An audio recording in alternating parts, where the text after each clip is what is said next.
Hi friends, welcome back to our channel. Friends, రైతులందరికీ శుభవార్త అండి.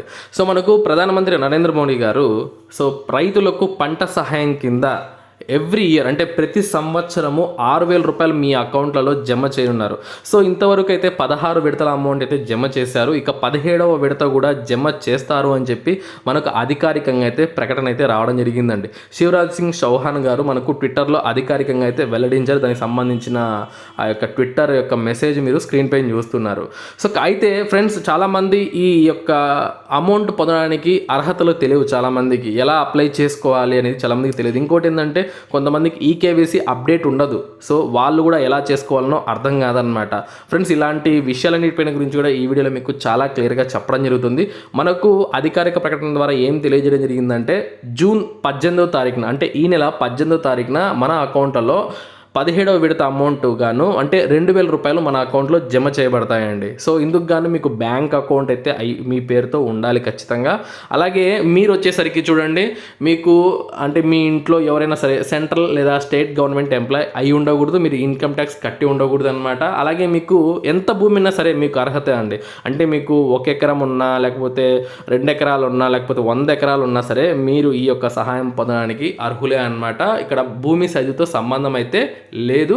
కాకపోతే ఆ భూమి అనేది ఏదైనా విద్యాలయాలకు సంబంధించింది అయ్యి ఉండకూడదండి.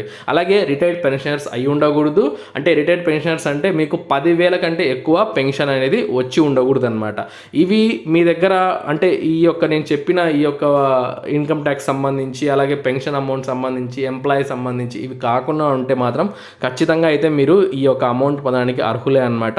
అయితే ఇవి ఎలా చేసుకోవాలి అంటే, ఈ అమౌంట్ పొందడానికి మనం ఎక్కడికి వెళ్ళాలి ఏంటి అనేది చాలామందికి తెలియదు. సో ఇక్కడ మనకు 3 ఆప్షన్లు అయితే ఉన్నాయండి. ఒకటి ఏంటంటే, మీరు సంబంధించిన ఏదైనా ఆఫీసర్ దగ్గరికి వెళ్ళి, విలేజ్ ఆఫీసర్ ఉంటారు కదా, వాళ్ళ దగ్గరికి వెళ్ళి అయినా మీరు దీన్ని రిజిస్ట్రేషన్ చేసుకోవచ్చు. లేదు అంటే సిఎస్సి సెంటర్స్ ఉంటాయి, కామన్ సర్వీస్ సెంటర్స్ అని చెప్పి, అక్కడికి వెళ్ళైనా సరే మీరు రిజిస్ట్రేషన్ చేసుకోవచ్చు. ఇదంతా వద్దు, మేము ఇంట్లో చేసుకునే ఆప్షన్ ఏమైనా ఉందా అంటే నిజంగా అది ఉందండి. ఇది ఎవరికి దగ్గరికి వెళ్ళాల్సిన అవసరం లేదు. మీరు సొంతంగానే మీరే రిజిస్ట్రేషన్ చేసుకోవచ్చు. అలాగే ఈకేవైసీ కూడా అప్డేట్ చేసుకోవచ్చు అనమాట.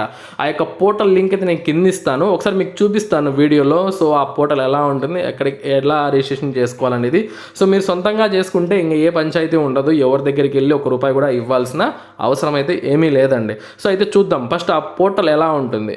కింద మీకు లింక్ ఇచ్చాను, అక్కడికి నుంచి మీరు కూడా ఆ పోర్టల్కి అయితే రావచ్చు అనమాట. చూడండి ఫ్రెండ్స్, ఇది మనకు pmkisan.gov.in యొక్క అధికారిక వెబ్సైట్, గవర్నమెంట్ యొక్క వెబ్సైట్ అనమాట. మీరు మీ మొబైల్లో కానీ లేకపోతే మీ పిల్లవాళ్ళ మొబైల్లో కానీ మీరు ఇది ఓపెన్ చేయొచ్చు, ల్యాండ్ సిస్టమ్స్లో అయినా ఓపెన్ చేయొచ్చు. సో ఇక్కడ మనం ఈ పోర్టల్లోకి వచ్చినట్టయితే కొంచెం కిందికి స్క్రోల్ చేసుకుంటే ఇక్కడ ఫార్మర్స్ కార్నర్ అని చెప్పి మనకి కనిపిస్తుంది. అక్కడ ఈకేవైసీ అని ఉంది, న్యూ ఫార్మర్ రిజిస్ట్రేషన్ అయితే ఉంది. అలాగే స్టేటస్ అంటే సెల్ఫ్ రిజిస్ట్రేషన్ చేసుకుంటాం కదా, వాళ్ళు స్టేటస్ని చెక్ చేసుకోవచ్చు. ఇక్కడ మీరు నో యువర్ స్టేటస్ అని ఉంది కదా, దానిపై క్లిక్ చేస్తే మీ స్టేటస్ ఏంటి, మీది అప్డేట్లో ఉందా లేదా, మీకు వస్తుందా లేదా అనేది మీకు క్లియర్గా అయితే అర్థమవుతుందండి. So first of all new farmer registration అంటే ఇంతవరకు ఈ పథకం గురించి తెలియక అప్లై చేసుకోక ఉంటారు కదా, సో వాళ్ళు దీనిపైన అయితే క్లిక్ చేయాలి. ఇలా క్లిక్ చేయగానే మనకు ఈ యొక్క పేజ్ అయితే ఓపెన్ అవుతుందండి. ఇక్కడ మీరు రూరల్ ఫార్మర్ రిజిస్ట్రేషన్ అంటే మీరు గ్రామీణ ప్రాంతాలకు సంబంధించిన వ్యవసాయ భూమి కలిగి ఉన్నారా, లేకపోతే అర్బన్ ఫార్మర్ రిజిస్ట్రేషన్ అంటే పట్టణ ప్రాంతాల్లో వ్యవసాయ భూమి ఉందా మీకు అని చెప్పి.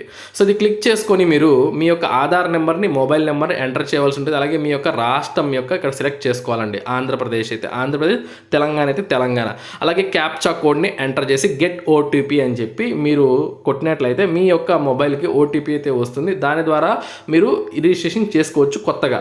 ఇక ఈకేవైసీ అప్డేట్ ఎలా చేసుకోవాలి అని చెప్పి చూస్తున్నట్లయితే ఇక్కడ ఈకేవైసీ అని కనిపిస్తుంది కదా, దానిపైన క్లిక్ చేస్తే మనకి ఇక్కడ ఓటీపీ బేస్డ్ ఈకేవైసీ, ఇది మీరు మీ ఇంట్లో నుంచే చేసుకోవచ్చు అండి, ఎక్కడికి వెళ్ళాల్సిన అవసరం లేదు. ఆధార్ నెంబర్ని ఇక్కడ ఎంటర్ సెర్చ్ చేసినట్లయితే సో మీ యొక్క డీటెయిల్స్ అని కూడా రావడం జరుగుతుంది. సో ఓటీపీ ద్వారా మీరు ఈకేవైసీని అప్డేట్ చేసుకోవచ్చు ఇక్కడి నుంచే. అర్థమైంది కదా. సో కాబట్టి ఎవరైతే రైతులు ఉన్నారో వాళ్ళందరికీ కూడా ఈ వీడియోని షేర్ చేయండి. చాలా మంచి వార్త ఇది. మనకు 18వ తారీఖున అధికారికంగా మన అకౌంట్లలో జమ చేయబడతాయి అమౌంట్లు అనేవి. అర్థమైంది కదా. So all the best friends.